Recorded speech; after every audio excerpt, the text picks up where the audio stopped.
Mic mute ঠিক আছে।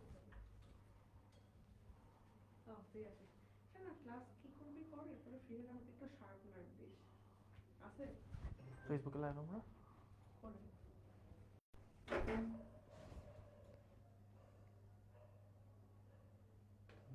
আসে নাই এখনো আমার।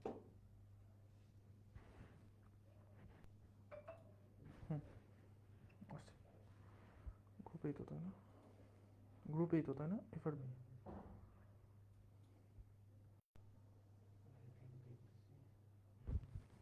হ্যালো,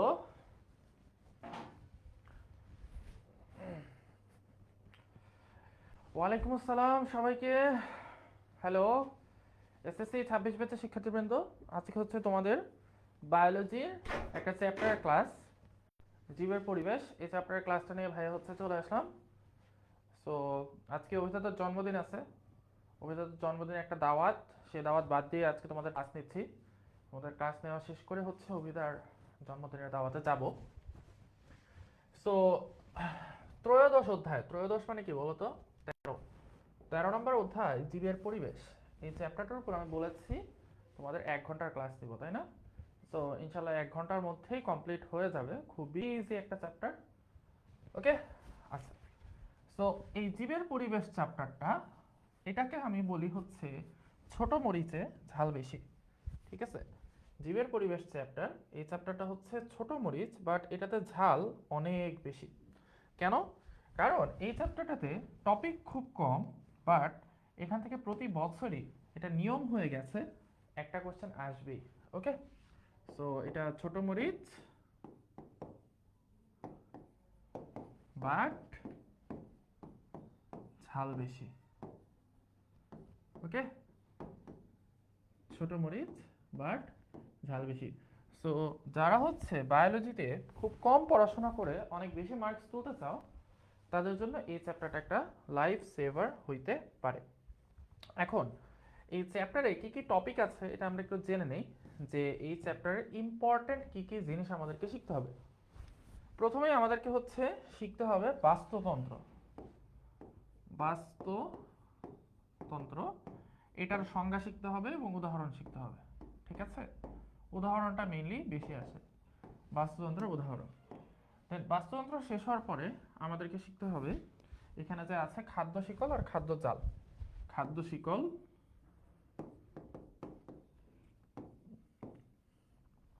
খাদ্য জাল,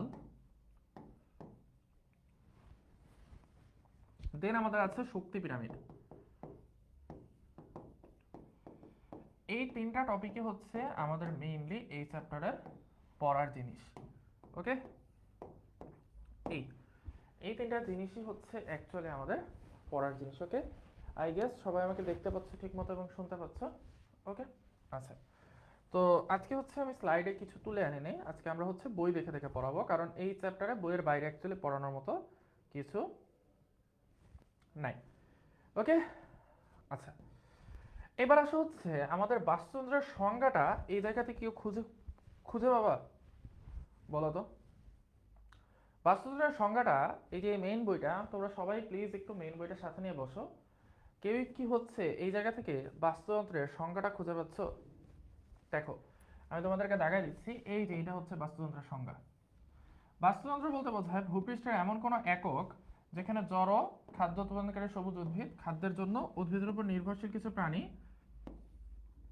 কি হলো কাজ করে না কেন, এবং মৃত জীবদেহকে পরিবেশের সাথে মিশিয়ে দেওয়ার জন্য অণুজীব রয়েছে এবং এসব উপাদানের মধ্যে যথাযথ আন্তঃসম্পর্ক বিদ্যমান। আবার পড়ো, কাজ করে না কেন, আল্লাহ কি হলো? আচ্ছা যাই হোক, সংজ্ঞাটা তো এখানে দেখতে পারতেছো, তাই না?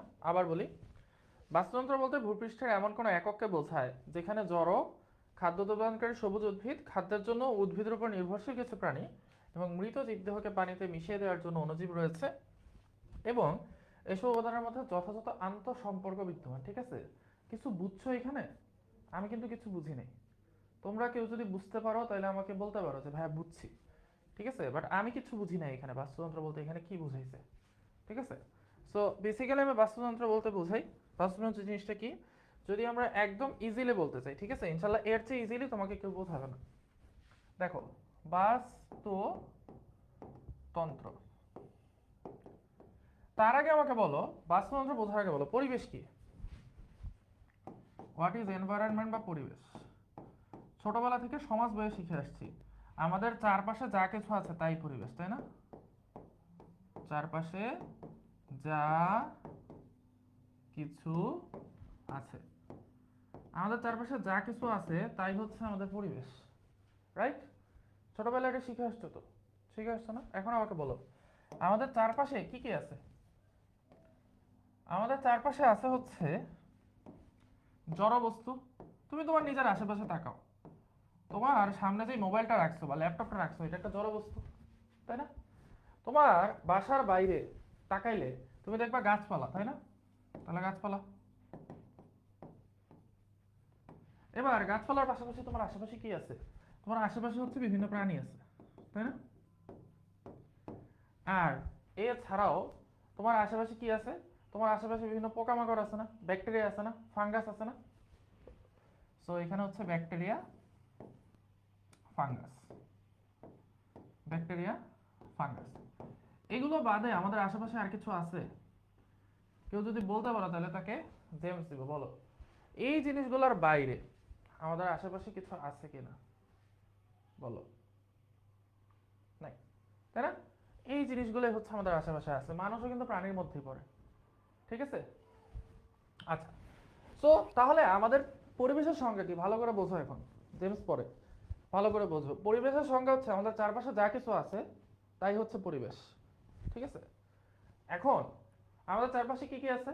জড়বস্তু, গাছপালা, প্রাণী, ব্যাকটেরিয়া, ফাঙ্গাস। তাহলে এগুলো সবই কি আমাদের পরিবেশ, তাই না?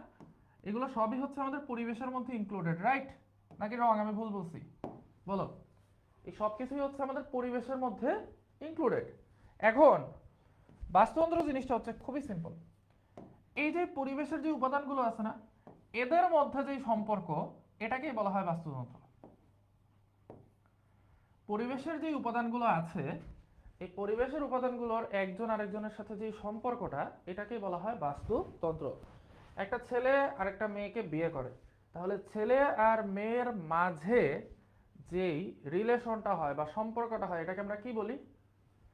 একটা ছেলে আর একটা মেয়েকে বিয়ে করে, পছন্দ করে, একটা ছেলে আর একটা মেয়েকে পছন্দ করে, তাহলে তাদের মধ্যে যে রিলেশনটা হয় এটাকে আমরা কি বলি? বা তাদের মধ্যে যে সম্পর্কটা হয় সেটাকে আমরা কি বলি? সেই সম্পর্কটাকে আমরা বলি হচ্ছে ভালোবাসা, তাই না? তো পরিবেশের বিভিন্ন উপাদানগুলোর মধ্যে যে সম্পর্ক আছে, এই সম্পর্কটাকেই বলা হয় বাস্তুতন্ত্র, ঠিক আছে? আম্মু থাকলে কি হয়েছে, আমি তো খারাপ কিছু বলি না রে ভাই, কি আজব ভাই, আম্মু আছে। ক্লাস 9-10-এ বড়, এই নর্মাল উদাহরণ দিলে যদি হচ্ছে এরকম ট্রিগার খেয়ে যাও তাহলে তো ভাই বিপদ। বায়োলজি পড়তেছো, ঠিক আছে? এর চেয়ে সহজ উদাহরণ তো দেওয়া পসিবল না আমার পক্ষে। তাও ভালো কথা বলছি, বিয়ের কথা বলছি, আগে আগে বিয়ে করে ফেলবা তাইলে, বুঝছো? বলবো আন্টিকে, বলবো আগে আগে বিয়ে করাই দিতে। আচ্ছা, যাই হোক। সো পরিবেশ হচ্ছে চারপাশে যা কিছু আছে, এবং এই চারপাশে যা কিছু আছে এদের মধ্যে সম্পর্কটাই হচ্ছে আমাদের বাস্তুতন্ত্র। এখন একটু ভালো করে দেখো, তোমার বইয়ের মধ্যে অ্যাকচুয়ালি কি বলতে চাইছে? তোমার বইয়ের মধ্যে ভাইয়া অ্যাকচুয়ালি বলতে চাইছে, তুমি যে তোমার আশেপাশের পরিবেশ নিয়ে চিন্তা করছো, তুমি কি ওই জায়গার মধ্যে এরকম চিন্তা করছো যে তোমার বাসা থেকে 3 মাইল দূরের কোনো এরিয়া? তোমাকে যখন আমি বলছি যে আচ্ছা পরিবেশ মানে হচ্ছে চারপাশে যা কিছু আছে, এবং তুমি যখন চিন্তা করছো যে তোমার চারপাশে কি আছে, তখন তুমি কি চিন্তা করছো যে তোমার বাসা থেকে 3 মাইল দূরে কি আছে? না, কিন্তু তুমি চিন্তা করছো যে তোমার আশেপাশে কি আছে, তোমার রুমটার মধ্যে, রাইট? সো বাস্তুতন্ত্র হইতে হবে যে কোনো একটা নির্দিষ্ট জায়গার মধ্যে। এটাকে আমরা বলি হচ্ছে, এটাকে আমরা বলি হচ্ছে ভূপৃষ্ঠের কোনো একটা একক। ভূপৃষ্ঠ মানে হচ্ছে পৃথিবীর পৃষ্ঠ, মানে পৃথিবীর পিঠ, ঠিক আছে? ভূপৃষ্ঠ, অনেকে তো এটাও বোঝো না। দেখো, এটা হচ্ছে পৃথিবী, ঠিক আছে? কমলা লেবুর মতো পৃথিবী। তো এই পৃথিবীর উপরের যে অংশটা, এটাকে আমরা বলি পৃথিবীর পৃষ্ঠ বা পৃথিবীর পিঠ, ঠিক আছে? তো এই পৃথিবীর পৃষ্ঠের যে কোনো একটা জায়গা আমরা নিব, এবং এই জায়গার মধ্যে যা যা উপাদান আছে, যে কোনো একটা পৃথিবীর জায়গার মধ্যে কি কি উপাদান থাকে, এই যে এই উপাদানগুলো থাকে, কি কি থাকে? একটা থাকে হচ্ছে জড়বস্তু, পৃথিবীর যে কোনো জায়গার মধ্যে একটা থাকে জড়বস্তু। এরপরে থাকে হচ্ছে এই যে গাছপালা, এই গাছপালা কিন্তু এখানেও আছে। সেটা কি? খাদ্য উৎপাদনকারী সবুজ উদ্ভিদ। পৃথিবীতে যত খাদ্য তৈরি হয় সবই গাছপালা থেকে তৈরি হয়। আমাকে পৃথিবীর এমন একটা খাবারের নাম বলো, এটাতেও জেমস দিব, যেটা উদ্ভিদ থেকে তৈরি হয় না। বলো, এমন একটা খাবারের নাম বলতে বলছি যেটা উদ্ভিদ থেকে তৈরি হয় না। আমাকে বলো। মাছ। মাছ হচ্ছে বড় মাছ ছোট মাছকে খায়, ছোট মাছ হচ্ছে শ্যাওলা খায়, শ্যাওলা হচ্ছে উদ্ভিদ। ইস্ট। ইস্ট হচ্ছে তোমার ইস্ট হচ্ছে ইয়ে খায়, ছোট ছোট যে শর্করার দানা আছে না ওগুলো খায়, ওগুলো উদ্ভিদ থেকে আসে। ওয়াটার, পানি কোনো খাদ্য না, ঠিক আছে? খাদ্য হইতে হলে তার থেকে পুষ্টি পাওয়া লাগবে। ওকে। ডিম। ডিম মুরগি থেকে আসে, সাকিব বলছে ডিম মুরগি থেকে আসে, মুরগি হচ্ছে ধান খায়। আর কি বলো? ব্যাকটেরিয়া। ব্যাকটেরিয়াও হচ্ছে শর্করা জাতীয় খাবার খায়, সেই শর্করা জাতীয় খাবার আসে উদ্ভিদ থেকে। তেল। তেল কোথা থেকে পাই আমরা? গাছ থেকে, তাই না? মাংস। আরে বোকা, গরু কি খায়? গরু হচ্ছে ঘাস খায়, তাহলে ঘাস কি উদ্ভিদ না? বলো। এরকম কি কোনো খাবার আছে? হ্যাঁ, পিটানি আব্বু আম্মুর না, আব্বু আম্মুও কিন্তু আবার মাছ মাংস খায়, সেই মাছ মাংস আসে উদ্ভিদ থেকে, তো আব্বু আম্মুর পিটানি ওইটাও উদ্ভিদ থেকেই আসে। আজকে রবিউল স্যার ম্যাট্রিক্স কি এগুলা? কি বলো? মাশরুম। মাশরুম হচ্ছে আমাদের মাটি থেকে পুষ্টি নেয়, সেই মাটির পুষ্টিটা আসে হচ্ছে উদ্ভিদ মারা যাওয়ার পরে, মানে উদ্ভিদের শরীর থেকে পুষ্টিটা আসে। অ্যালকোহল। অ্যালকোহল তৈরি হয় হচ্ছে উদ্ভিদ যেই চাল তৈরি করে, সেই চালকে সিদ্ধ করে ভাত বানানো হয়, সেই ভাতকে পচায় অ্যালকোহল তৈরি করা হয়, ঠিক আছে? চিজ। চিজ তো গরু থেকে আসে, গরুর দুধ। তাহলে গরু কি খায়? ঘাস খায়। লবণ। লবণ তো খাদ্যের মধ্যে পড়ে না, লবণ থেকে তো আমরা ইয়ে পাই না, কোনো শক্তি পাই না। মিষ্টি। আরে বোকা, মিষ্টি কোথা থেকে? মিষ্টি মিষ্টি কেন হয়? মিষ্টি মিষ্টি কেন হয়? মিষ্টি মিষ্টি হয় কারণ হচ্ছে মিষ্টির মধ্যে শর্করা থাকে, শর্করা আসে উদ্ভিদ থেকে। এক গাধা বলছে পেট্রোল।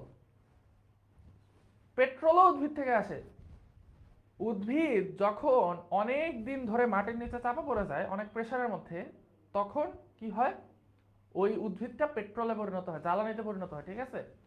আচ্ছা, এনিওয়েজ, সো আমরা এই জিনিসটাতে সবাই একমত, পৃথিবীতে সকল খাদ্যের উৎস হচ্ছে উদ্ভিদ, ঠিক আছে? সো বেসিক্যালি এই গাছপালা এটাকে আমরা বলতে পারি উৎপাদক। এই একটা ওয়ার্ড বলার জন্য এতক্ষণ ঘ্যান ঘ্যান করলাম, ঠিক আছে? উৎপাদক। উৎপাদক মানে কি? যে উৎপাদন করে।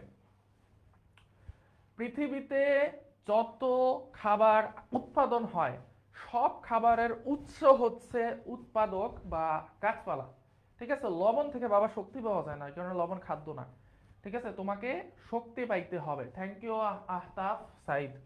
ওকে, এবার আসো হচ্ছে এই গাছপালাকে কারা খায়? গাছপালাকে খায় হচ্ছে প্রাণীরা, রাইট? গাছপালাকে খায় হচ্ছে প্রাণীরা। সো এই যে প্রাণীরা যারা আছে যে খায় তাকে বলা হয় খাদক। যেমন এই যে অভিদা একটু পরে আমাদের খাওয়াবে ইনশাল্লাহ, সো আমরা তখন খাদক হয়ে যাবো সবাই, ঠিক আছে? সো গাছপালাকে খায় প্রাণীরা, তাহলে তারা হচ্ছে খাদক, ঠিক আছে, যারা গাছপালাকে খায়। আর এই যে গাছপালা এবং প্রাণী এরা যখন মারা যায়, তুমি চিন্তা করে দেখো, কখনো তোমরা কবরের কাছে গেছো? কবরের কাছে গেছো? কবর খুঁড়তে দেখছো? মানে কবর দেওয়ার পরে কবর খুঁড়তে দেখছো? সো তখন দেখবা যে কিচ্ছু পাওয়া যায় না। মানে কবর দেওয়ার ধরো 2 বছর পরে যদি কবরটা খোঁড়া হয় কিচ্ছু পাওয়া যায় না, তাহলে এই বডিটা কোথায় যায়?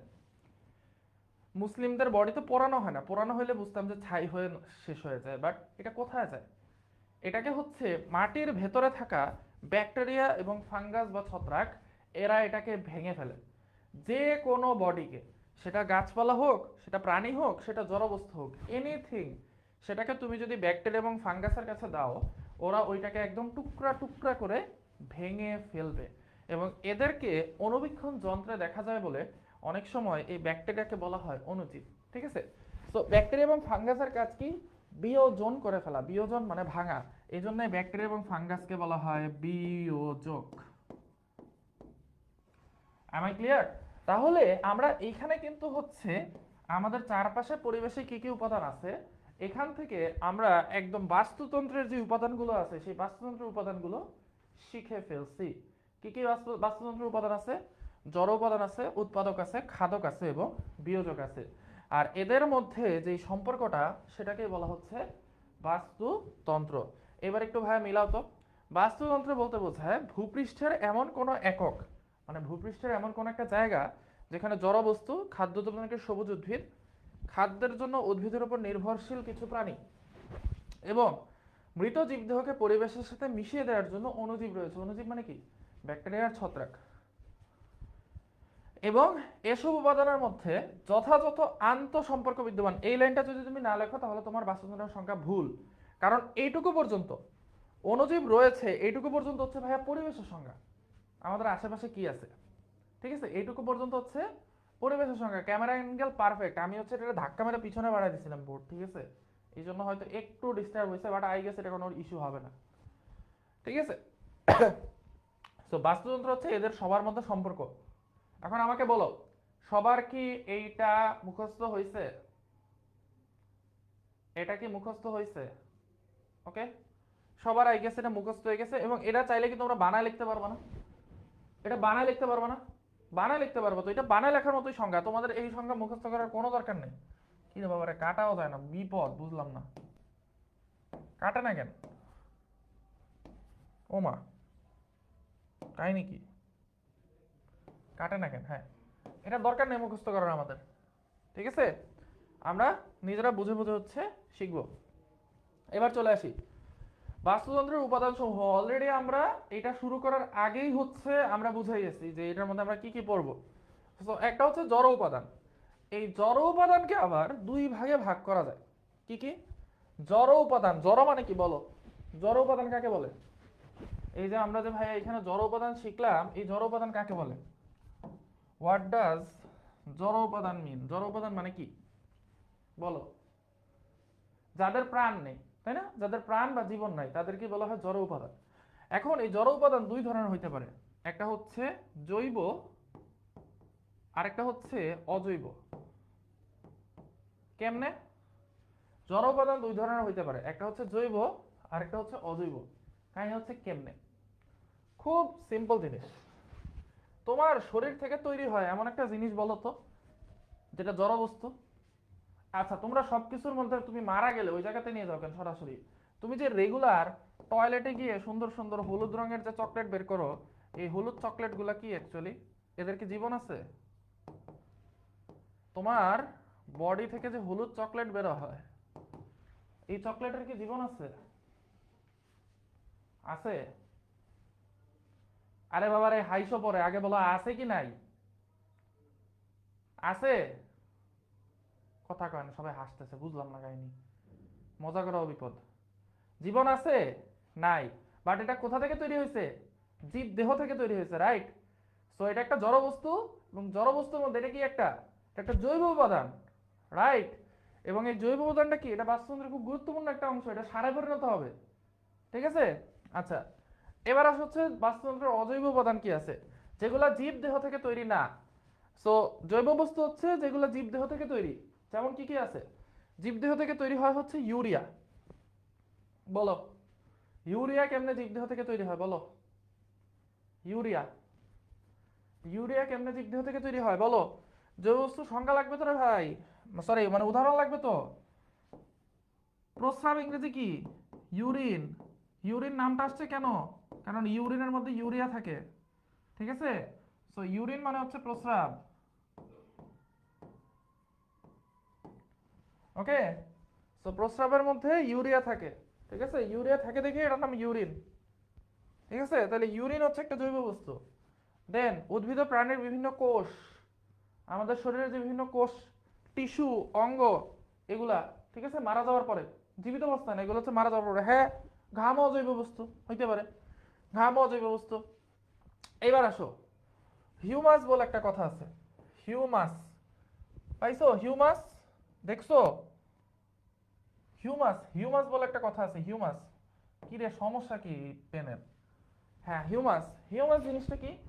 এই যে জীব দেহ থেকে যা জড় বস্তু বেরোয়, ভালো করে খেয়াল করো। এই যে আরেকজন আইছে, এটা কে রে? স্পার্ম কি জৈব বস্তু? স্পার্ম কি জৈব বস্তু আমার বলো? স্পার্ম কি জৈব বস্তু? আরে ব্যাককল, স্পার্ম কি জড় বস্তু? স্পার্মের জীবন নাই, স্পার্মের জীবন না হলে তুই আসছিস কই থেকে? তুমি আসছো কোথা থেকে? স্পার্ম যদি জৈব মানে জড় বস্তু হয়? অদ্ভুত বিষয় ভাই, আজব।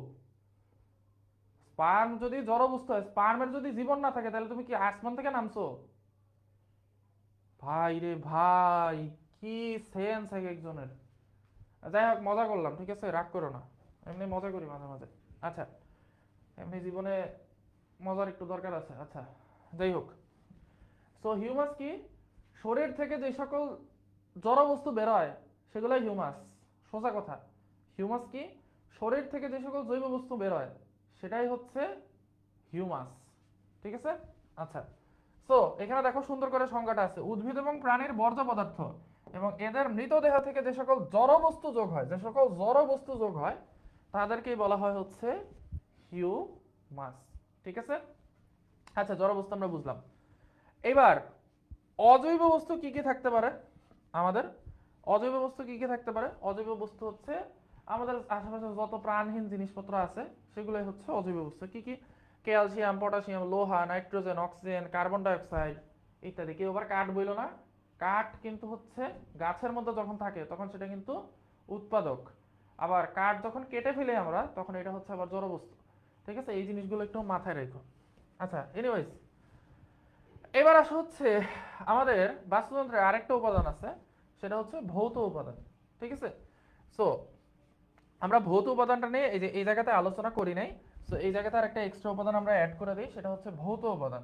ভৌত, এই জিনিসটা নিয়ে আমরা একদমই আলোচনা করি নাই। তাহলে আমরা বাস্তুতন্ত্রের উপাদানের মধ্যে পাচ্ছি একটা হচ্ছে ভৌত উপাদান, একটা হচ্ছে জড় উপাদান, আর এই যে এই উপাদানটা, এই উপাদানগুলোর নাম হচ্ছে জীবজ উপাদান। জীবজ মানে জীব থেকে উৎপন্ন, তো এদের নাম হচ্ছে জীবজ উপাদান, ঠিক আছে। তাহলে দেখো এখানে টোটাল 3টা উপাদান আছে। তাহলে বাস্তুতন্ত্রের উপাদান কয়টা? বাস্তুতন্ত্রের উপাদান হচ্ছে 3টা, ভৌত উপাদান, জড় উপাদান এবং জীবজ উপাদান। এখন ভাইয়া আপনি তো ভৌত উপাদানটা পড়াইলেন না, ভৌত উপাদানটা না পড়াইলে কি হবে? আচ্ছা, ভৌত উপাদান জিনিসটা আসলে কি? ভৌত উপাদান জিনিসটা হচ্ছে, কেউ কখনো পাহাড়ে গেছো বান্দরবানের? তাই বলে যে তোমাদেরকে আবার বান্দর বলতেছি তা না, মানে বান্দরবানে শুধু বান্দররাই যায় না, বান্দরবানে অনেক ভালো মানুষও যায়। তো কেউ কি বান্দরবানের কোনো পাহাড়ে গেছো? যাও নাই? কি করছো জীবনে বুঝলাম না। বান্দরবানের পাহাড়ে গেলে দেখবা পাহাড়ের উঁচুতে উঠতে হইলে শ্বাসকষ্ট হয়, এটা জানো তো? পাহাড়ের উঁচুতে উঠতে গেলে শ্বাসকষ্ট হয়। আবার তুমি যদি ভূপৃষ্ঠের অনেক নিচে চলে যাও, মাটির অনেক নিচে চলে যাও, সেখানেও শ্বাসকষ্ট হয়। তো এই জিনিসটা কেন হয়? কারণ যত উপরের দিকে যাবা তত হচ্ছে বাতাসের চাপ কমবে, বাতাসের চাপ কমলে হচ্ছে অক্সিজেনের পরিমাণ কমবে, অক্সিজেনের পরিমাণ কমলে তোমার শ্বাসকষ্ট হবে। সো তোমার আশেপাশে আবহাওয়ার যে সকল উপাদান আছে, ভালো করে খেয়াল করো, তোমার আশেপাশের আবহাওয়ার যে সকল উপাদান আছে, আবহাওয়া এটা একটা বিশাল বড় জিনিস, ঠিক আছে। আবহাওয়ার যে সকল উপাদান আছে, আবহাওয়ার মধ্যে কি থাকে? বাতাস, তাপমাত্রা, জলীয় বাষ্প মানে আর্দ্রতা, পানি কতটুকু আছে বাতাসে, বাতাসের প্রবাহ, সাগর থেকে গভীরতা, কতটুকু উঁচুতে আছে তোমার এরিয়াটা, এই সব কিছু হচ্ছে ভৌত উপাদান। তাহলে ভৌত উপাদান আর জড় উপাদানের মধ্যে ডিফারেন্সটা কি আমাকে কেউ একটু বলতে পারবা? ওয়াইফাই ছিল না, বলো। জড় উপাদান আর ভৌত উপাদানের মধ্যে ডিফারেন্সটা কেউ আমাকে বলতে পারবা? পার্থক্যটা আসলে কি? সাদমান ভাই is back again, thank you. বলো বলো, জড় উপাদান আর ভৌত উপাদানের মধ্যে পার্থক্যটা কি?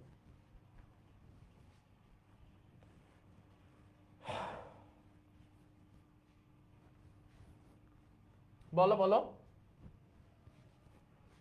বলো।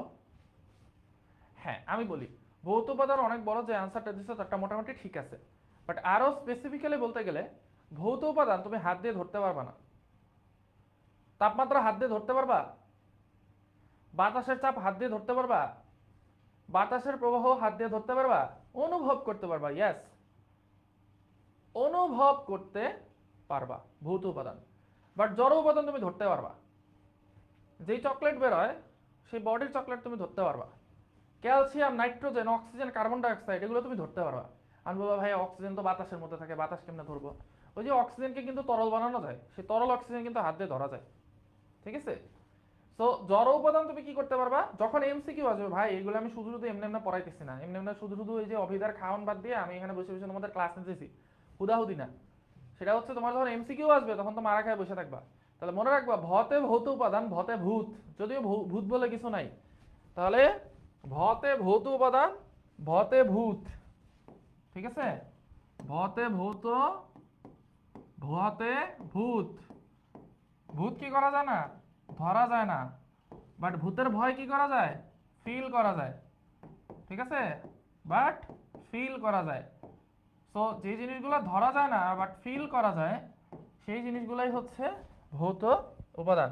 যেমন উচ্চতা, অনেক উঁচুতে আছো, নিচে তাকালে ভয় করে, বাট তুমি যে উঁচুতে আছো এটা ধরতে পারবা, পারবা না, ঠিক আছে। তুমি বাতাসের প্রবাহ দেখতেছো না, ঠিক আছে, কিন্তু ফিল করতে পারবা, ঠিক আছে। ওকে, অনেক বক বক করলাম, গেজাইলাম, আই গেস এটা বুঝতে পারছো। এবার চলে আসি হচ্ছে আমরা নেক্সটে চলে আসি জীবজ উপাদান। জীবজ উপাদানের মধ্যে কি কি আছে, কয় প্রকার বলো তো, সবাই কমেন্ট করে ফেলো। জীবজ উপাদান হচ্ছে 3 ধরনের। কি কি? উৎপাদক, খাদক এবং বিয়োজক। কি রে ভাই, এটা কি হয়েছে বুঝলাম না, এই যে এখন আবার কাজ করে, ওফ অদ্ভুত বিষয়। জীবজ উপাদান হচ্ছে 3 প্রকার, উৎপাদক, খাদক এবং বিয়োজক। ওকে, তো এখানে আমরা দেখতেছি এখানে যত প্রকারের টাইপস আছে সবই 3 প্রকার। তাহলে যদি এই 13 নম্বর চ্যাপ্টার থেকে বলে যে কোন একটা কিছু, ধরো যে কোন একটা কিছু কত প্রকার, 3 প্রকার আনসার, ঠিক আছে। ওকে, আচ্ছা ফাইন। এবার আসো হচ্ছে উৎপাদক। উৎপাদক কি কি? যারা সবুজ উদ্ভিদ আছে সবাই উৎপাদক। ওকে, উৎপাদক থেকে একটা এমসিকিউ এখানে আছে যে এদেরকে বলা হয় স্বভোজী বা অটোট্রফ, ঠিক আছে। ট্রফ মানে হচ্ছে খাওয়া, আর অটো মানে হচ্ছে নিজ। তাহলে অটোট্রফ মানে হচ্ছে এরা নিজেই নিজের খাবার তৈরি করতে পারে, স্ব মানে নিজে, ঠিক আছে। তার মানে এরা কি করতে পারে, এরা নিজের খাবার নিজেই তৈরি করতে পারে, এই জন্য এদেরকে বলা হয় অটোট্রফ। এরপরে আছে হচ্ছে খাদক। এই খাদক যারা আছে এই খাদকদের কমন নাম হচ্ছে হেটারোট্রফ। হেটারোট্রফ, হেটারো মানে হচ্ছে ভিন্ন, ঠিক আছে, হেটারো মানে হচ্ছে ভিন্ন, আর ট্রফ মানে হচ্ছে খাওয়া। এরা অন্য আরেকটা উদ্ভিদকে খেয়ে বেঁচে থাকে বা অন্য আরেকটা জীবকে খেয়ে বেঁচে থাকে, এই জন্য এদের নাম হচ্ছে হেটারোট্রফ। এখন আমাদের এই খাদকদের মধ্যেও আবার বিভিন্ন টাইপস আছে। সেই টাইপসটা কি, চলো হচ্ছে আমরা একটু দেখে আসি। সো আমরা এতক্ষণ দেখলাম উৎপাদক, এবার আমরা দেখব হচ্ছে খাদক, যেটা আমরা অভিধার জন্মদিনের অনুষ্ঠানে গিয়ে করতে যাইতেছি, ঠিক আছে। খাদক, যে হচ্ছে উদ্ভিদকে খায়, যে হচ্ছে সরাসরি উদ্ভিদকে খায় বা গাছকে খায়, সে হচ্ছে প্রথম শ্রেণীর খাদক। প্রথম শ্রেণী, এই প্রথম শ্রেণীর বান্দারা কি করে, তারা সরাসরি হচ্ছে ঘাস খায়। যেমন কি, যেমন হচ্ছে তোমরা না থুকু, যেমন হচ্ছে গরু, গরুর চেহারা তেলা পোকার মতো হয়ে গেছে, যাই হোক, গরু, ঠিক আছে, ও লেজ দিন। এরা হচ্ছে প্রথম শ্রেণীর খাদক, গরু, ছাগল, হাঁস, মুরগি, আর কি আছে, খরগোশ, আর কি আছে দেখি এখানে, ঘাস ফড়িং, ঘাস ফড়িং এটা কিন্তু ইম্পর্টেন্ট, পরীক্ষা আসে, ঘাস ফড়িং, তারপরে হচ্ছে হরিণ, এরা হচ্ছে প্রথম শ্রেণীর খাদক। তাহলে প্রথম শ্রেণীর খাদকদের উদাহরণের মধ্যে আমরা কি কি পাচ্ছি, প্রথম শ্রেণীর খাদকদের উদাহরণের মধ্যে আমরা পাচ্ছি, চলো, গরু, ছাগল, হাঁস, মুরগি, ঘাস ফড়িং, ঘাস ফড়িং, ঠিক আছে। ওকে, তাহলে এটা হচ্ছে প্রথম শ্রেণীর খাদক। এবার আসি আমরা হচ্ছে এর পরের শ্রেণীর খাদক, সেটা হচ্ছে দ্বিতীয় শ্রেণীর খাদক।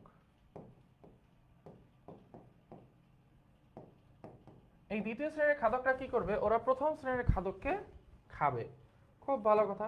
এখন তাহলে আমাদেরকে খুঁজে খুঁজে বের করতে হবে যে কারা প্রথম শ্রেণীর খাদকদের খায়, ঠিক আছে।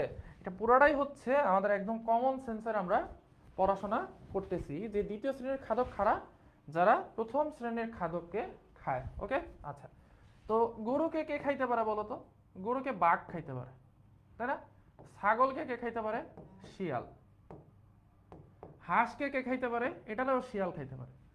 ঘাস ফড়িং কে খাইতে পারে, ব্যাং।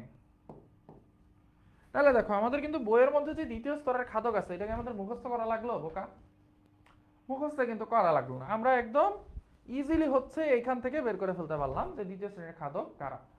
এবার দ্বিতীয় শ্রেণীর খাদক যারা আছে এদের আরেকটা নাম হচ্ছে গৌণ খাদক। গৌণ খাদক, ওকে। আর এইখানে প্রথম শ্রেণীর যে খাদক আছে, প্রথম শ্রেণীর খাদকদের এক্সট্রা কোনো নাম দেয়নি, তোমরা বড় ক্লাসে গেলে ওদেরকে অন্য নামে দেখতে পারবা, বাট এখন দরকার নেই। এবার আসো, গৌণ খাদক বা দ্বিতীয় শ্রেণীর খাদকদের যারা খায় তাদেরকে বলা হয় তৃতীয় শ্রেণীর খাদক। যারা গৌণ খাদকদের বা দ্বিতীয় শ্রেণীর খাদকদের খায় তাদেরকে বলা হয় তৃতীয় শ্রেণীর খাদক। তাহলে আসো, তৃতীয় শ্রেণীর খাদক। তৃতীয় শ্রেণীর খাদক কারা? খেয়াল করে দেখো, খুব ভালো করে খেয়াল করে দেখো। ব্যাংকে কে খাইতে পারে? সাপ। ব্যাংকে সাপ খাইতে পারে, আবার ব্যাংকে ময়ূরও খাইতে পারে। তোমাদের বইয়ের উদাহরণ অনুযায়ী বলতেছি, তাহলে সাপ, ময়ূর। আবার বাঘ, ভালো করে খেয়াল করে দেখো, বাঘ কিন্তু ওর যদি বেশি খিদা লাগে ও শিয়ালের সুদ্ধা খায় ফেলতে পারে। তাহলে বাঘ একই সাথে দ্বিতীয় স্তরের খাদক, বাঘ একই সাথে তৃতীয় স্তরের খাদক। আবার এমনও হইতে পারে, তোমরা বলো তো মানুষ কোন স্তরের খাদক? মানুষ, আমরা মানুষ কিন্তু এখানেও আছে, এখানেও আছে, এখানেও আছে। তার মানে মানুষ সব স্তরেরই খাদক। মানুষ সব কিছুই খায়, সে ঘাসও খায়, সব কিছুই খায়।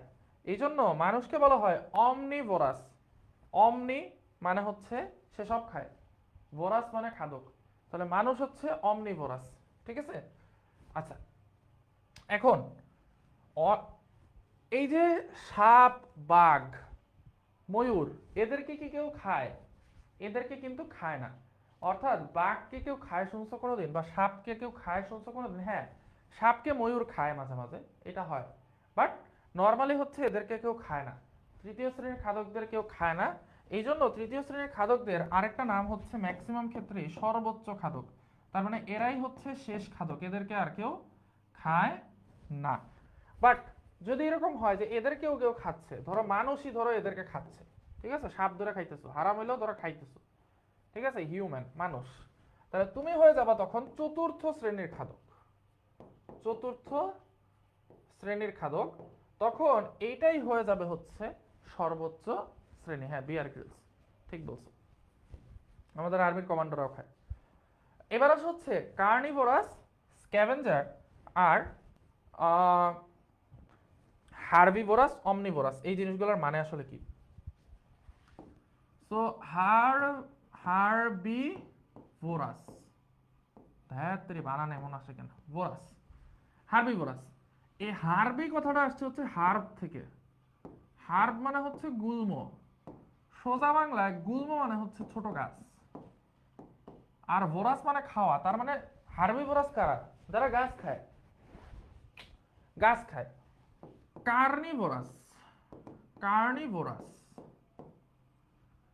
কার্নি মানে হচ্ছে ক্যানাইন থেকে আসছে, ক্যানাইন মানে হচ্ছে মাংসাশী। তাহলে কার্নিভোরাস কারা? যারা মাংস খায়। আর অমনিভোরাস, অমনিভোরাস, অমনি মানে হচ্ছে সব, তাহলে অমনিভোরাস হচ্ছে যারা সব খায়। এবার কিছু কিছু প্রাণী আছে যাদেরকে বলা হয় ধাঙর বা আবর্জনা ভুক। আবর্জনা ভুক, ভুক মানে খায় সে। তো ধাঙর বা আবর্জনা ভুক কারা? অনেক খাদক আছে যারা জীবিত প্রাণী খায় না, শুধু মৃত প্রাণী খায়, শুধু মরা প্রাণী খায়, তাদেরকে বলা হয় ধাঙর। উদাহরণটা খুবই ইম্পর্টেন্ট, কাক, শকুন, শিয়াল, হায়না। হায়না দেখবা সিংহ বা বাঘের পেছনে ঘোরাঘুরি করে। হায়নারা কখনো জীবিত প্রাণী নর্মালি খায় না, ওরা বাঘ বা সিংহ শিকার করার পরে যা বাকি থাকে সেই জিনিসটা হচ্ছে ওরা খায়, ঠিক আছে? আচ্ছা, ওকে। সো আমাদের এটা হয়ে গেল বাস্তুতন্ত্রের উপাদান সমূহ, এগুলো আমাদের পড়া শেষ। বীজযোগ এটা অলরেডি আমরা পড়ে ফেলছি। এই বীজযোগের আরেকটা নাম হচ্ছে পরিবর্তক, ঠিক আছে? আচ্ছা, এবার আসা হচ্ছে একটা পুকুরের বাস্তুতন্ত্র। এটা তোমাদের মাস্ট মাস্ট জানা লাগবেই। এবার তোমাদের যেটা কাজ সেটা হচ্ছে এই যে এই পুকুরের বাস্তুতন্ত্রটা আছে না, আমাদের কয় মিনিট হয়ে গেছে? আমাদের আধা ঘন্টা হয়েছে না? আচ্ছা, এখনো ব্রেক দেওয়ার টাইম আসে না। এইটা তোমরা ছবির মধ্যে আঁকো, খাতায় আঁকো, ঠিক আছে? কি বলতেছি, ছবির মধ্যে আঁকো, এটা তোমরা খাতায় আঁকো, ঠিক আছে? এই বাস্তুতন্ত্রটা খাতায় আঁকো, এটা পরীক্ষায় আসার পসিবিলিটি আছে। তো চলো আমরা ভাইয়ার সাথে সাথে এই জিনিসটা আঁকি, হ্যাঁ? আচ্ছা, তো এটা হচ্ছে একটা পুকুর, ঠিক আছে? পুকুর থাকলে সেটার মধ্যে অবধারিতভাবে কি থাকবে? পানি থাকবে, এই যে পানি। পানি দিলাম, ঠিক আছে। এবার পুকুরের মধ্যে আমাদের বাস্তুতন্ত্রের কি কি উপাদান আছে ভাইয়া? বাস্তুতন্ত্রের উপাদান আছে টোটাল 3টা। আমরা আবার রিক্যাপ করি, এখানে সবকিছু আমরা রিক্যাপ করি। বাস্তুতন্ত্র, এটার উপাদান কয়টা রে? 3টা। একটা হচ্ছে জড়, একটা হচ্ছে ভৌত, আর একটা হচ্ছে জীবজ, তাই না? ওকে, আমরা একটা একটা করে উপাদান এখানে বসাবো, ঠিক আছে। আচ্ছা, জড় উপাদান কি কি আছে রে? Oxygen, carbon die oxide, nitrogen, sulphur, carbon, আর কি আছে? আর কি আছে? নাইট্রোজেন তো দিছি, সালফার, কার্বন, ক্লোরিন, আর দুনিয়াতে যত মৌল আছে সব লাগা দাও, ঠিক আছে। তাহলে জড় উপাদান এখানে শেষ। ওকে, আচ্ছা। তো জড় উপাদানের মধ্যে এগুলো তো আমরা অজৈব উপাদান লিখছি। জড় উপাদান আবার দুই ধরনের, অজৈব আর জৈব। জৈব উপাদান কি আছে? জৈব উপাদান হচ্ছে মাছের পটি, ঠিক আছে। মাছের পটি, এটাই আপাতত মনে পড়তেছে, এটা হচ্ছে জৈব উপাদান, ঠিক আছে। মাছের পটি। আচ্ছা, পটি মানে তো বুঝো, এটা তো আমরা ব্যাখ্যা করতে হবে না, এটা ওই চকলেটে আর কি, হলুদ কালারের চকলেট, বাট এটা মাছের। তাহলে আমাদের জড় উপাদান হয়ে গেল। এবার আসে হচ্ছে ভৌত উপাদান। ভৌত, ভৌত উপাদান কি কি আছে একটা পুকুরের মধ্যে? পুকুরের মধ্যে সবচেয়ে বড় ভৌত উপাদান হচ্ছে তার পানি, তাই না? তার পানি। এরপরে পুকুরের উপরে বাতাসের চাপ, বায়ু চাপ। এরপরে পুকুরের উপরে হচ্ছে আর্দ্রতা। আর্দ্রতা মানে হচ্ছে জলীয় বাষ্পের পরিমাণ কতটুকু, জলীয় বাষ্প। এরপরে আর কি আছে? পুকুরের তাপমাত্রা, পুকুরটা কতটুকু গরম বা কতটুকু ঠান্ডা। এরপর আছে পুকুরের উচ্চতা, পুকুরটা কতটুকু উঁচুতে আছে তোমার ভূপৃষ্ঠ থেকে, ঠিক আছে, বা কতটুকু নিচে আছে। ওকে, আচ্ছা, তাহলে ভৌত উপাদান আমাদের কমপ্লিট। এবার আসো হচ্ছে জীবজ উপাদানে আমরা আসবো। এবার আসো ভাইয়া জীবজ উপাদান। জীবজ উৎপাদনে কি আছে? উৎপাদক, আর কি আছে? খাদক, আর আছে হচ্ছে বিয়োজক। এবার আমরা একটু চলে আসি যে উৎপাদকের মধ্যে কি থাকতে পারে। উৎপাদকের মধ্যে দেখো এইখানে কিছু ছোট ছোট শ্যাওলা ভাসে, ঠিক আছে। এই যে শ্যাওলাগুলো আছে না, এই শ্যাওলাগুলোকে বলা হয় ফাইটোপ্ল্যাঙ্কটন। ফাইটো মানে উদ্ভিদ, ফাইটোপ্ল্যাঙ্কটন, ঠিক আছে। প্ল্যাঙ্কটন মানে হচ্ছে ক্ষুদ্র জীব, আর মানে ছোট জীব, আর ফাইটো মানে হচ্ছে উদ্ভিদ, তাহলে ফাইটোপ্ল্যাঙ্কটন মানে হচ্ছে ছোট উদ্ভিদ। এবং এই পুকুরের এইখানে থাকে হচ্ছে বিভিন্ন শ্যাওলা, এই যে সাইডে থাকে বিভিন্ন শ্যাওলা, তো এখানে থাকে শ্যাওলা। তাহলে পুকুরের উৎপাদকের মধ্যে কি কি আছে? উৎপাদকের মধ্যে আছে শ্যাওলা এবং ফাইটো প্লাঙ্কটন। ওকে, ফাইন, সিম্পল। এবার আসা হচ্ছে খাদক। এই যে ফাইটোপ্লাঙ্কটন, এই ফাইটোপ্লাঙ্কটনকে খায় হচ্ছে ছোট ছোট কিছু প্রাণী যাদেরকে বলা হয় জুও প্লাঙ্কটন। জুও মানে হচ্ছে জীব, সরি, জুও মানে হচ্ছে প্রাণী। তাহলে এই ফাইটোপ্লাঙ্কটনকে খায় হচ্ছে জুও প্লাঙ্কটন। এই জুও প্লাঙ্কটনকে খায় হচ্ছে ছোট মাছ, এই যে ছোট ছোট মাছ, তারপর পোকা, এরা হচ্ছে জুও প্লাঙ্কটনকে খায়। এই ছোট মাছ পোকাকে খায় হচ্ছে বড় মাছ, ঠিক আছে। ওকে, আচ্ছা, তাহলে আমরা এখানে খাদকের 3টা স্তর পেয়ে গেলাম। এটা হচ্ছে প্রথম স্তরের খাদক, দ্বিতীয় স্তরের খাদক, এটা তৃতীয় স্তরের খাদক, ঠিক আছে। এবার লাস্টে আমাদের বাকি থাকে বিয়োজক। এবার বিয়োজকের মধ্যে কি আছে? বিয়োজকের মধ্যে আমাদের দুইটা জিনিসই আছে, একটা হচ্ছে ব্যাকটেরিয়া আর একটা হচ্ছে ছত্রাক। তাহলে এখানে আছে ব্যাকটেরিয়া, যদি আমি জানি এটা দেখা যাচ্ছে কিনা, ব্যাকটেরিয়া, ছত্রাক, ঠিক আছে। এই হচ্ছে আমাদের একটা পুকুরের বাস্তুতন্ত্র। এইবার তোমরা একটু দয়া করে এখানে মিলায় দেখো তো সব মিলছে কিনা। এই যে তৃতীয় স্তরের খাদক যারা আছে, বড় বড় মাছ, এদের মধ্যে কি কি আছে? শোল, বোয়াল, ভেটকি। মজার ব্যাপার জানো, যেই মাছটা যত বেশি হিংস্র, যত বেশি উঁচু স্তরে আছে, সেই মাছটাকে শীতকালে আমার মাথা টানতেছে, বুঝছো, আমার মাথায় তেল দেওয়া হয়নি আজকে, কোনোদিনই দেওয়া হয় না। তো হুট করে হচ্ছে এই ক্লাস নিচ্ছি তো, এসি বন্ধ, শীতকাল দেখে ইয়ে লাগতেছে, গরম লাগতেছে, অফিসে ক্লাস নিচ্ছি আজকে। আচ্ছা, তাহলে পুকুরের বাস্তুতন্ত্র আমাদের পড়া হয়ে গেছে, ক্লিয়ার? ওকে, ওকে। এবার আসা হচ্ছে খাদ্য শিকল বা খাদ্য শৃঙ্খল। খাদ্য শিকল বা খাদ্য শৃঙ্খল জিনিসটা খুবই সহজ। জিনিসটা আসলে কি দেখো, ফাইটোপ্লাঙ্কটনকে খায় জুওপ্লাঙ্কটন, জুওপ্লাঙ্কটনকে খায় মাছ, মাছকে খায় বড় মাছ। এটাকে একটা শিকলের মতো যাচ্ছে না, এই শিকলটাই হচ্ছে খাদ্য শিকল, ঠিক আছে। তাহলে এই যে এই জায়গা থেকে দেখো, খাদ্য শক্তি মানে খাবারের শক্তি উৎপাদক থেকে শুরু করে বিভিন্ন স্তরের খাদকদের মধ্যে প্রবাহিত হয়, সেই প্রবাহকে একসাথে বলা হয় খাদ্য শিকল। সিম্পল, বুঝছি। এখানে হচ্ছে একটা ইয়ে দেয়া আছে, গুইসাপ। গুইসাপ হচ্ছে তোমার গুইসাপ চিনো? গুইসাপ হচ্ছে কাইন্ড অফ লাইক এরকম একটা প্রাণী,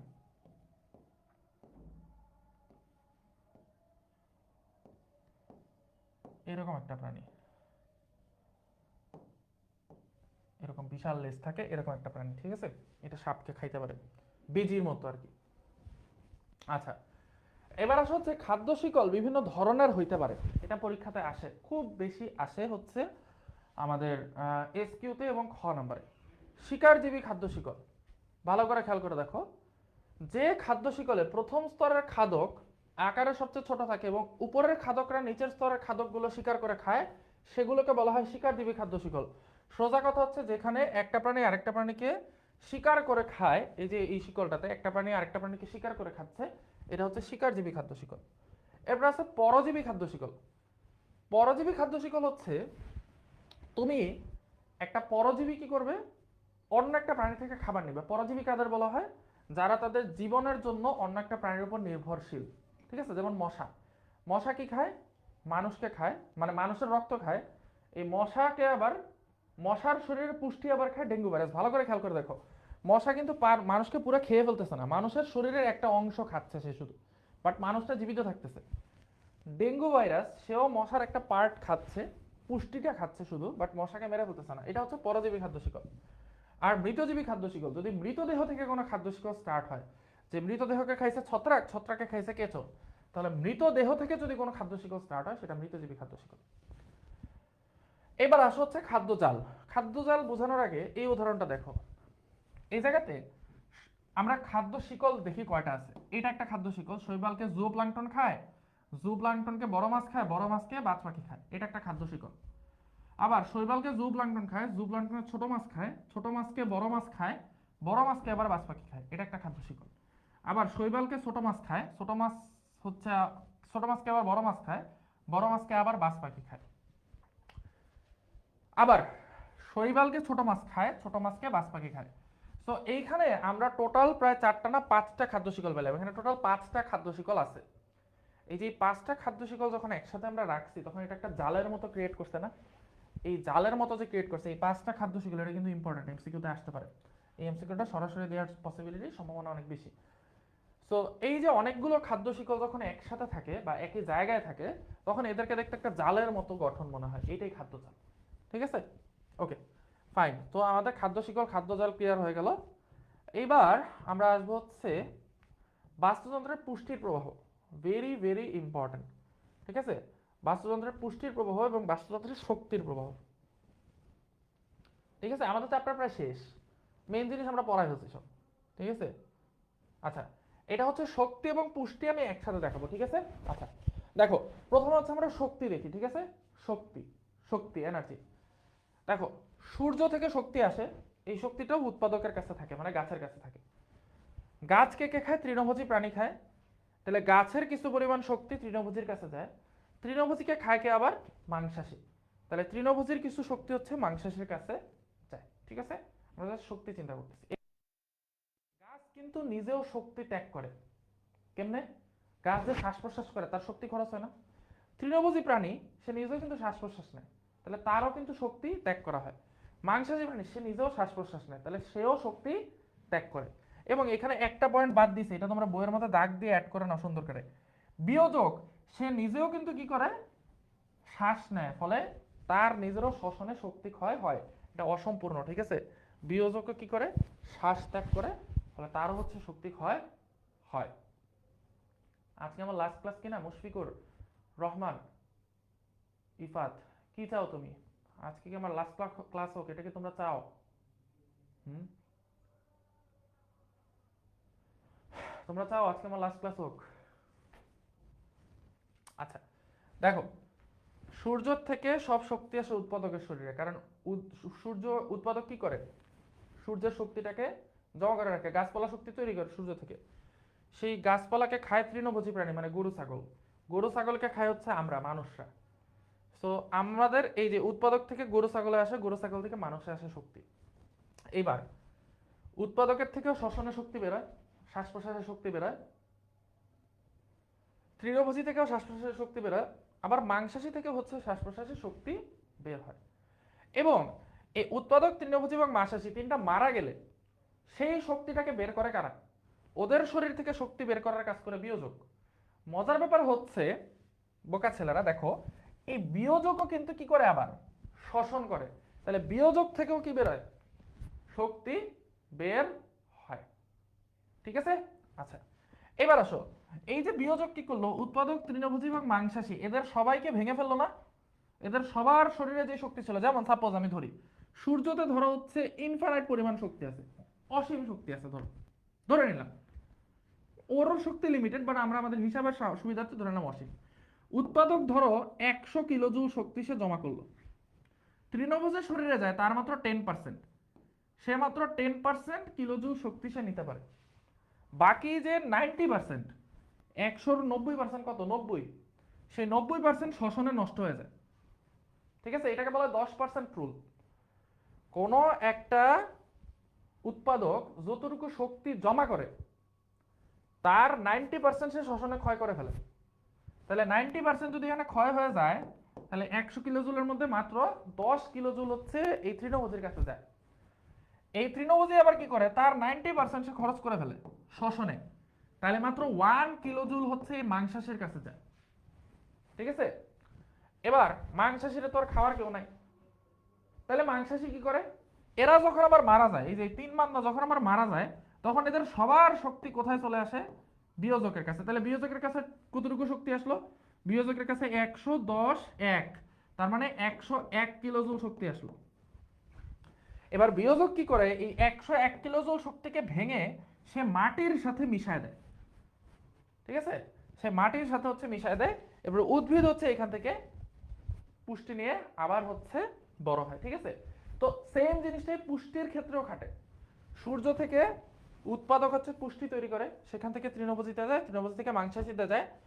এরা সবাই মারা গেলে এদের শরীরের পুষ্টিটা বিয়োজকের কাছে যায়। বিয়োজক কি করে, আবার এটা মাটির মধ্যে পাঠায় দেয়, দেন আবার হচ্ছে উদ্ভিদ কি করে, পুষ্টি ইউজ করতে থাকে। ঠিক আছে, ওকে, আই গেস এই জিনিসটা আমরা বুঝতে পারছি।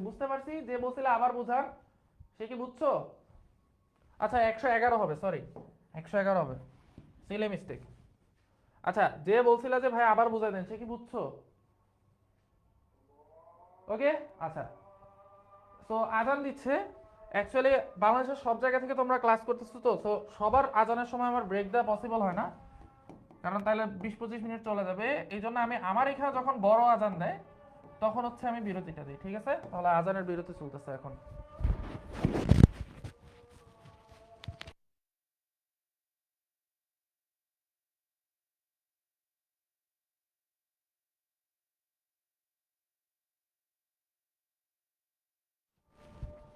এই কে বলে গরিবের গান চলছে? আজান চলতেছে, আজানকে রেসপেক্ট করো।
ওকে, তো শক্তির প্রবাহ পুষ্টির প্রবাহ এটা আমাদের শেষ, এটা আমরা বুঝছি। এখন আসলে ট্রফিক লেভেল। ট্রফিক লেভেল জিনিসটা শুনতে হচ্ছে অনেক ভয়ঙ্কর লাগে, বাট জিনিসটা খুবই সহজ। খাদ্য শিকলের প্রত্যেকটা স্তরকে বলা হয় ট্রফিক লেভেল, ঠিক আছে? এই যে কই গেল, এটা একটা ট্রফিক লেভেল, এটা একটা ট্রফিক লেভেল, এটা একটা ট্রফিক লেভেল, এটা একটা ট্রফিক লেভেল, এটা একটা ট্রফিক লেভেল। সো খাদ্য শিকলের যতগুলো স্তর আছে প্রত্যেকটা একটা ট্রফিক লেভেল, ঠিক আছে? এটাই সিম্পল। এই যে 10% রোল, এটা তো শিখাইলামই, এটা কিন্তু আসবে, ঠিক আছে? এবার আসো শক্তি পিরামিড। শক্তি পিরামিড জিনিসটা আসলে কি? ওই যে দেখো এখানে ভালো করে খেয়াল করে দেখো, এখানে 110, 1, 0.1। তুমি যদি শক্তির হিসাবে জিনিসগুলোকে নিচ থেকে উপরে সাজাও, যে সবচেয়ে বেশি শক্তি যার মধ্যে থাকে, সবচেয়ে বেশি শক্তি যার মধ্যে থাকে বন্ধুরা কোথায় থাকে? উদ্ভিদে। উদ্ভিদে ধরো 100 জুল শক্তি আছে। উদ্ভিদের পরে প্রথম শ্রেণীর খাদকে কি হয়, সেই শক্তিটা 90% কমে যায়, মানে 10 হয়। এখান থেকে আবার 90% কমে যায়, তার মানে 1 হয়। 1 থেকে আবার 90% কমে যায়, তাহলে কত হয়? 0.1 হয়। সো এরকম করে সাজাইলে দেখা যাবে যে একটা পিরামিডের মতো হয়, এটাকে বলা হয় শক্তির পিরামিড, ঠিক আছে? আচ্ছা, এখন আমাকে বলো তো প্রথম ট্রফিক লেভেল কোনটা, উৎপাদক নাকি প্রথম শ্রেণীর খাদক? রাকিব ভাইয়ের গায়ে হলুদের অনুষ্ঠান, রাকিব ভাইয়ের বিয়ে আরো বহুত আগে হচ্ছে, বাট গায়ে হলুদের অনুষ্ঠান হচ্ছে এবং বিয়ের যে রিসেপশন সেটা হবে 16 তারিখে। ওকে, আচ্ছা, কোথায় হবে বলবো না, তাইলে দেখবো যে পুরো বাংলাদেশের সব মানুষ চলে আসছে, ঠিক আছে? বিপদ। তাহলে উৎপাদক হচ্ছে প্রথম ট্রফিক লেভেল, ঠিক আছে? এটা মনে রাখবে, এটা কিন্তু অনেকেই ভুল করে, আমিও মাঝে মাঝে ভুল করতাম। এবার আসলে হচ্ছে জীব বৈচিত্র্য, আমাদের প্রায় চ্যাপ্টার শেষ, ঠিক আছে? এখান থেকে কিছু খুচরা খাচরা পড়া আছে, এই পরিবেশের ক্ষতি কি হয় না হয় এগুলোতে আমাদের পড়া লাগবে না, ঠিক আছে? আর এমসিকিউ যে বলবা যে এখান থেকে ভাই সলভ করে দেন, তারা ধরে আমি মাইট দিব, ঠিক আছে? কারণ আমি যেমনে হচ্ছে পড়াইছি, আমার মনে হয় না যে এখান থেকে ইনশাল্লাহ এমসিকিউ সলভ করার মতো কিছু আছে, ঠিক আছে? আচ্ছা, জীববৈচিত্র্য এই জিনিসটা আসলে কি? জীববৈচিত্র্য জিনিসটা হচ্ছে পৃথিবীতে কি অসংখ্য প্রাণী আছে না? অসংখ্য মানে আমরা গুনতে পারি না, তাই না? পৃথিবীতে অসংখ্য প্রাণী আছে এবং অসংখ্য ধরনের প্রাণী আছে। এই যে পৃথিবীতে অসংখ্য ধরনের প্রাণী আছে, এটাই জীববৈচিত্র্য। জীববৈচিত্র্য না থাকলে পৃথিবীতে শুধু মানুষই থাকতো, আর কিছু থাকতো না। গরু, ছাগল, হাঁস, মুরগি, ভেড়া, বাইসন, বাঘ, ভাল্লুক কিচ্ছু থাকতো না, মাছ কিছুই থাকতো না। একজন কাছে বায়োলজি ইজ অফুল, ওর মায়ের মাইক দিব, ওরে বাইর করে দেবো, ওরা ক্লাস থেকে বের করে দেন, সায়েম বের করে দাও, দিবু ভাই বের করে দেন ওরে, বায়োলজি ইজ অফুল, দুষ্ট বলাবান, বুঝছো? আচ্ছা, এবার হচ্ছে জীববৈচিত্র্য কয় ধরনের? 3 ধরনের, একটা প্রজাতিগত, একটা বংশগত, একটা হচ্ছে বাস্তুতান্ত্রিক। তো প্রথমে আসে প্রজাতিগত। প্রজাতিগত জিনিসটা কি দেখো, আমি বাংলাদেশের মানুষ, আরেকজন ইউরোপের মানুষ, তাহলে আমার আর ইউরোপের মানুষের কি সবকিছু দেখতে একদম সেম? না। তাহলে আমরা একই প্রজাতি হওয়ার পরেও আমাদের মধ্যে কিন্তু বিভিন্ন কিছু ডিফারেন্স আছে। ও ফর্সা, আমি একটু শ্যামলা। তো এই জিনিসটি হচ্ছে প্রজাতিগত বৈচিত্র্য। এখন কথা হচ্ছে ভাইয়া, আমরা প্রজাতি কাকে বলবো? প্রজাতি হচ্ছে, খুব ভালো করে খেয়াল করো, একটা পুরুষ নিতে হবে, একটা মহিলা নিতে হবে। একটা পুরুষ আর মহিলা মিলে যদি প্রজনন করে, প্রজনন করার পরে যদি উর্বর সন্তান তৈরি হয়, উর্বর সন্তান মানে কি, ওই বাচ্চাটা আবার বাচ্চার জন্ম দিতে পারবে। এখন ধরো আমি একটা ইউরোপিয়ান মেয়ে বিয়ে করলাম, তাহলে আমাদের যে বাচ্চা হবে সে কি আবার বাচ্চা দিতে পারবে না? অফকোর্স পারবে। মানে আমার কি নাতি দিতে পারবে না? ইনশাল্লাহ পারবে। তো তোমাদের ক্ষেত্রে সত্য। বাট একটা বাঘ আর সিংহ মিলে যদি প্রজনন করে, তাহলে তাদের যে সন্তান তৈরি সেটাকে বলা হয় লাইগার। লায়ন আর টাইগার মিলে হচ্ছে লাইগার। সেই লাইগারের আবার বাচ্চা হইতে পারে না। এই প্রজাতির সবচেয়ে সহজ, মানে সবচেয়ে পরিচিত উদাহরণ হচ্ছে খচ্চর। ঘোড়া এবং গাধার মিলনের ফলে তৈরি হয় খচ্চর। এই খচ্চর থেকে কিন্তু আরেকটা খচ্চর তৈরি হতে পারে না। বোঝা গেছে? তাহলে এই ঘোড়া এবং গাধা তাহলে কি আলাদা প্রজাতি, ঠিক আছে? আচ্ছা, বংশগত বৈচিত্র্য, একই প্রজাতির মধ্যে অনেক সময় দেখা যায় যে তোমার হয়। তাহলে পৃথিবীতে অনেক প্রজাতি আছে, এটা হচ্ছে প্রজাতিগত বৈচিত্র্য। আর বংশগত বৈচিত্র্য হচ্ছে একই প্রজাতির মধ্যে অনেক সময় দেখা যায় বিভিন্ন বৈচিত্র্য। যেমন ধরো আমার আর হচ্ছে তোমার মধ্যে যে আলাদা পার্থক্যটা আছে, এটা হচ্ছে বংশগত বৈচিত্র্য। প্রজাতিগত বৈচিত্র্যকে আমার আর বাঘের মধ্যে যে পার্থক্য, আর বংশগত বৈচিত্র্য হচ্ছে আমার আর তোমার মধ্যে যে পার্থক্য। আর বাস্তুতান্ত্রিক বৈচিত্র্য হচ্ছে এক এক পরিবেশে কিন্তু এক এক ধরনের জীব বাস করে। তুমি বনের মধ্যে যেই ধরনের বাঘ পাবা, তুমি যদি তুষারপাত হয় এরকম অঞ্চলে যাও, তাহলে দেখবে অন্য কালারের বাঘ পাইতেছো। তুমি দেখবা বনের মধ্যে হলুদ কালারের বাঘ দেখা যায়, হলুদ আর কালো ডোরা কাটা। বাট তুমি যদি ইয়েতে চলে যাও যেখানে বরফ পড়ে, ওই অঞ্চলে দেখবা সাদা কালারের বাঘ পাওয়া যায়, ঠিক আছে? সো এগুলো হচ্ছে বৈচিত্র্য, বাস্তুতান্ত্রিক বৈচিত্র্য, পরিবেশের উপর ভিত্তি করে বৈচিত্র্য। আচ্ছা, এখানে বেশ কিছু এক্সাম্পল আছে যে জীববৈচিত্র্যটা কেন ইম্পর্টেন্ট। সো প্রথমে হচ্ছে, এটা খুবই ইম্পর্টেন্ট, যুক্তরাষ্ট্রের চেসাপিক উপকূলে অসংখ্য ঝিনুক ছিল, কিন্তু এখন 99% বিলুপ্ত হয়ে গেছে। ওই ঝিনুকগুলো হচ্ছে পানিটাকে ফিল্টার করে রাখতো, বাট এখন ফিল্টার করার কেউ নাই, এই কারণে ওই জায়গার পানি দূষিত হয়ে গেছে। এবার আরেকটা জিনিস হচ্ছে, ব্যাঙ মেরে ফেলার কারণে আমাদের পোকামাকড়ের পরিমাণ অনেক বেড়ে যাচ্ছে। দেন হচ্ছে ইঁদুরের একটা কথা বলছে, এটা একটু দেখবা যে ইঁদুরের সংখ্যা কয়টা হবে যদি একজোড়া ইঁদুর বিনা বাধায় বংশ বিস্তার করতে পারে, মানে ওদেরকে মারা টারা কিছু না করো। ওটা হচ্ছে বিহাইন্ড দ্য সিন, ঠিক আছে, এফএসবিটিএস, এটা আমাদের ইউটিউব চ্যানেলের নাম, ভাই কেন ওটা নিয়ে গবেষণা করতেছো, ঠিক আছে। সো একটা পেঁচা হচ্ছে কি করতে পারে, দিনে 3টা ইঁদুর খাইতে পারে, 3টা ইঁদুর খেয়ে সে হজম করতে পারে। সো পেঁচা না থাকার কারণে বা শকুন না থাকার কারণে আমাদের ইঁদুরের সংখ্যা অনেক বেড়ে যাচ্ছে, এই কথাটাই বলছে। এবার আসা হচ্ছে বিভিন্ন জীবের মধ্যে আন্তঃনির্ভরশীলতা, এখানে বেশ কিছু কথা আছে। একটা হচ্ছে সহাবস্থান বা সিম্বায়োসিস, আরেকটা হচ্ছে সহাবস্থানকারী বা সিম্বায়ন্ট। সহাবস্থান মানে কি?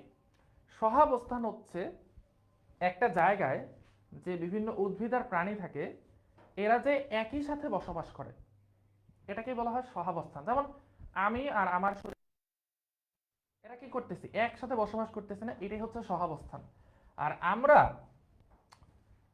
এই যে সহাবস্থানের মধ্যে যারা আছি, আমিও হচ্ছি সিম্বায়ন্ট বা সহবাসকারী, এবং ব্যাকটেরিয়া হচ্ছে সিম্বায়ন্ট বা সহবাসকারী। এখন এই সহবাস বা সিম্বায়োসিস এটা দুই ধরনের হতে পারে, একটা পজিটিভ একটা নেগেটিভ। পজিটিভ কারা? পজিটিভ হচ্ছে আবার দুই ধরনের। কি কি ভালো করে বুঝো।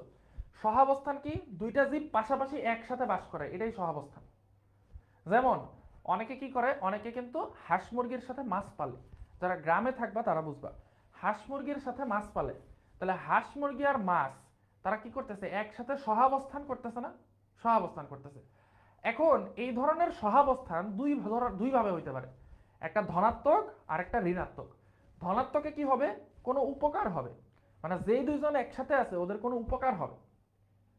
আমার বিয়ে হয়ে গেছে, আমার বাচ্চাও হয়ে গেছে আলহামদুলিল্লাহ, ঠিক আছে। তো এটা তো নজর দিও না প্লিজ, আস্তাগফিরুল্লাহ, নজর দিও না, ঠিক আছে। আর ঋণাত্মক আন্তঃক্রিয়া কি? ঋণাত্মক আন্তঃক্রিয়া হচ্ছে যেই দুইটা জীব সহাবস্থানে আছে তাদের কেউ কোনো না কোনো একটা ক্ষতি হবে, ঠিক আছে। একজন কাছে কি ক্লাস চলতেছে, ওরে আমি অনলাইন থাপ্পড় দিব, ওরা থাপ্পড় দিয়ে বাইর করে দিব আমি। একজন কাছে কি ক্লাস চলতেছে, কি কেমনটা লাগে কত, কি ক্লাস চলতেছে, হ্যাঁ এটা বিপদ। আচ্ছা, ধনাত্মক সম্পর্ক কি কি ধরনের হইতে পারে? একটা হচ্ছে মিউচুয়ালিজম আর একটা হচ্ছে কমেন্সালিজম। মিউচুয়ালিজম জিনিসটা হচ্ছে দুইজনই উপকৃত হবে। যেমন যেমন হচ্ছে শিম জাতীয় উদ্ভিদের মূল, এই যে এটা হচ্ছে শিম, শিম হচ্ছে লিগিউম জাতীয় উদ্ভিদ। তো শিম জাতীয় উদ্ভিদের মূলে হচ্ছে এক ধরনের ব্যাকটেরিয়া এরকম গুটি তৈরি করে রাখে। তো এই গুটির মধ্যে থাকে নাইট্রোজেন, এই গুটির মধ্যে ব্যাকটেরিয়াটা কি জমা করে? নাইট্রোজেন। আর উদ্ভিদের জন্য লাগে হচ্ছে নাইট্রোজেন। সো এক্ষেত্রে কি হচ্ছে, এই ব্যাকটেরিয়াটা মূলের মধ্যে থাকার একটা জায়গা পাইতেছে, আবার মূলটাও নাইট্রোজেনের সাপ্লাই পাইতেছে, তাহলে এখানে দুইজনই উপকৃত হচ্ছে, এই কারণে এটা মিউচুয়ালিজম, ঠিক আছে। আচ্ছা, আবার মৌমাছি আর ফুল, ফুলের পরাগায়ন হয় মৌমাছি দিয়ে, ফুলের পরাগায়ন ফ ফ দুই ঠোঁট দিয়ে ফ। হ্যাঁ এটা হায়ার ম্যাথ ক্লাস, ঠিক ঠিক বলছো Rahat, higher math class. Physics class হইতে পারে, ঠিক আছে, ফিজিক্স ক্লাস হলে অপূর্ব দোষ। আবার এই গুটি দেখে আনকমফোর্টেবল লাগে, এই গুটি দেখে যে আনকমফোর্টেবল লাগতেছে এটার একটা নাম আছে, এটার নাম হচ্ছে টাইপোফোবিয়া। কেউ গুগলে সার্চ করো না, টাইপোফোবিয়া, ঠিক আছে, গুগলে সার্চ করলে দেখবা ভয় শরীরে কাঁটা দিয়ে উঠবে। আবার মৌমাছি কি পাইতেছে, ফুলের থেকে মধু পাইতেছে, তাহলে দুইজনের উপকার হচ্ছে, এটা হচ্ছে মিউচুয়ালিজম। কমেন্সালিজম হচ্ছে, ও এখানে দেয়া আছে কোন জাতীয় ব্যাকটেরিয়া, রাইজোবিয়াম ব্যাকটেরিয়া, ঠিক আছে। আচ্ছা, কমেন্সালিজম হচ্ছে একজন শুধুমাত্র উপকৃত হচ্ছে, দেখো এটাও ধনাত্মক আন্তঃক্রিয়া, দুইজনের সম্পর্কে একজন উপকৃত হচ্ছে, আর একজনের কোনো উপকারও হয় না ক্ষতিও হয় না, বাট একজনের উপকার হয়, এটাও ধনাত্মক। তো এখানে কারা, যেমন পরাশ্রয়ী উদ্ভিদ, পরাশ্রয়ী উদ্ভিদ যারা হচ্ছে অন্য একটা উদ্ভিদের উপর আশ্রয় করে বেঁচে থাকে, বা রোহিণী উদ্ভিদ, আশ্রয় করে মানে কি, সে খাবারের জন্য ওই উদ্ভিদের উপর মানে নির্ভরশীল না, সে জাস্ট ওই উদ্ভিদকে জড়ায় ধরে বেঁচে থাকে। রোহিণী উদ্ভিদ হচ্ছে যে রোহণ করে বা উপরে উঠে। সো রোহিণী উদ্ভিদ কি করে, যেমন পান পাতা, পান পাতা কি করে, সুপারি গাছকে পেঁচায় পেঁচায় সে হচ্ছে উপরে উঠে, বাট সুপারি গাছের কোনো ক্ষতি করে না। তাহলে দেখো সুপারি গাছের কোনো লাভ হচ্ছে না, কিন্তু পান গাছের লাভ হচ্ছে, কারণ পান গাছ উপরে উঠে সূর্যের আলো পাচ্ছে, ঠিক আছে, আর আলো পেলে খাদ্য পায়, এটাই। এবার আসলে ঋণাত্মক আন্তঃক্রিয়া। ঋণাত্মক আন্তঃক্রিয়া মানে হচ্ছে এখানে কারো না কারো ক্ষতি হবে। ধনাত্মক আন্তঃক্রিয়া হচ্ছে এই রিভিশন ক্লাসে তো নেন বড় নেন করো রাজশ্রী দাস তোরে কি রে ভাই, ক্লাস হইলো মাত্র 1 ঘন্টা, তার মধ্যে থেকে 5 মিনিট না 10 মিনিট গেছে ব্রেক, কি কয় বড় ক্লাস নিচ্ছি, হ্যাঁ। আমার বায়োলজি ক্লাস তো সবসময় ছোটই হয়। আচ্ছা, তো এখানে কেউ না কেউ ক্ষতি হবে। প্রথম হচ্ছে শোষণ। শোষণ কারা করে? স্বর্ণলতা উদ্ভিদ হচ্ছে তার চোষক একটা লতা আছে, সেটার নাম হস্টোরিয়া, সেটা দিয়ে সে অন্য উদ্ভিদ থেকে খাবার শুষে নেয়। তাহলে যে উদ্ভিদ থেকে শুষে নিচ্ছে ওই উদ্ভিদের ক্ষতি হচ্ছে না? তো কারো যদি ক্ষতি হয় তাইলে সেটা হচ্ছে শোষণ, ঠিক আছে। আচ্ছা, এবার আসা হচ্ছে প্রতিযোগিতা। প্রতিযোগিতা হচ্ছে কোনো একটা জায়গায়, ধরো হরিণও আছে ছাগলও আছে, এখন হরিণের খাবারও ঘাস, ছাগলের খাবারও ঘাস। এখন হরিণরা কি করলো, ওদের শক্তি বেশি, ওরা সব ঘাস খায় সাফা করে দিল, তাহলে ছাগল তো খাবার না খায় মারা যাবে, তাই না? তাহলে এই যে প্রতিযোগিতা হচ্ছে একই খাবারের জন্য, একটা নির্দিষ্ট জায়গার আলো বাতাস পানি খাদ্যের জন্য যে প্রতিযোগিতা হচ্ছে, এইটাই হচ্ছে একটা ঋণাত্মক আন্তঃক্রিয়া। কারণ হরিণ খায় বলে তো ছাগল খাইতে পারতেছে না, মারা যাচ্ছে।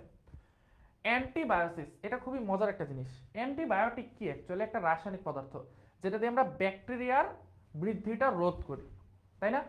তো অ্যান্টিবায়োসিস হচ্ছে যদি কোনো একটা রাসায়নিক পদার্থ তৈরির মাধ্যমে অন্য জীবের ক্ষতি করা যায়, তাহলে সেটাই অ্যান্টিবায়োসিস। একটা জীব কি করবে, রাসায়নিক পদার্থ তৈরি করে অন্য একটা জীবের ক্ষতি করবে, সেটাই হচ্ছে অ্যান্টিবায়োসিস। যেমন পেনিসিলিয়াম ছত্রাক কি করে, পেনিসিলিনের মাধ্যমে সে ব্যাকটেরিয়ার ক্ষতি করে, এটা হচ্ছে অ্যান্টিবায়োসিস। এবার আসা হচ্ছে পরিবেশ সংরক্ষণের গুরুত্ব। পরিবেশ সংরক্ষণের গুরুত্ব সেই ছোটবেলা থেকে সমাজ হয়ে পড়ে আসতেছে, ঠিক আছে। তোমাদেরকে বলছিলাম 1 ঘন্টা লাগবে, ইনশাল্লাহ 1 ঘন্টার মধ্যেই ক্লাসটা কমপ্লিট হলো। এবার তোমাদের কাজ হচ্ছে তোমরা এই কোশ্চেনটা নিজে নিজে সলভ করো, ঢাকা বোর্ড 2025, ঠিক আছে, ঢাকা বোর্ড 2025, দেখো এটা পারো কি না, ঠিক আছে। তোমাদেরকে আমি 10 মিনিটের বিরতি দিচ্ছি, কারণ ভাইয়া অনেক বক বক করছে, ভাইয়ের গলা একদম ব্যথা হয়ে গেছে, ঠিক আছে। এই কোশ্চেনটা তোমরা সলভ করো এবং এটা তোমরা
এই শুনছো না কি আমি যে ওকে বলছি?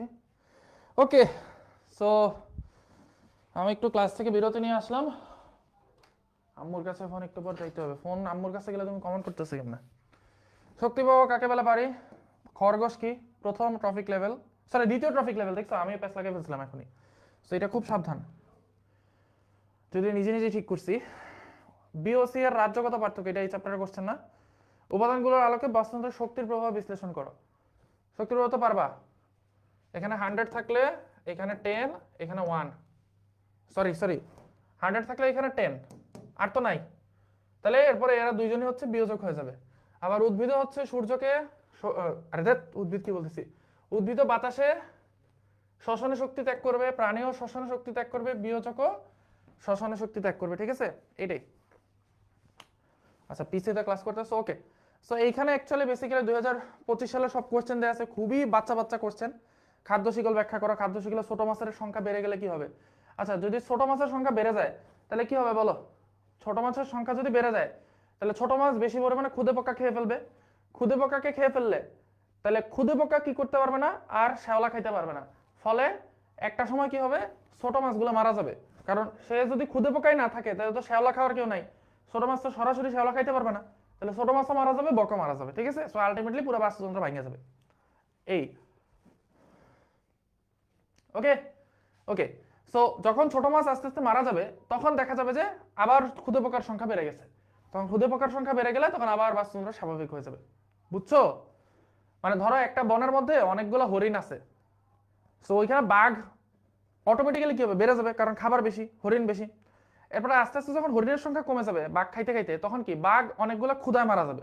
তখন আবার হরিণের সংখ্যা বেড়ে যাবে, আবার বাঘের সংখ্যা বাড়বে, আবার হরিণের সংখ্যা কমবে, আবার বাঘের সংখ্যা কমবে, তাই না? ওকে। সো এখানে সবগুলো কোশ্চেন দেওয়া আছে। এই কোশ্চেন একটাও আমি সলভ করার জন্য আনি না, এগুলো তোমাদের টেস্ট পেপার যাদের নাই,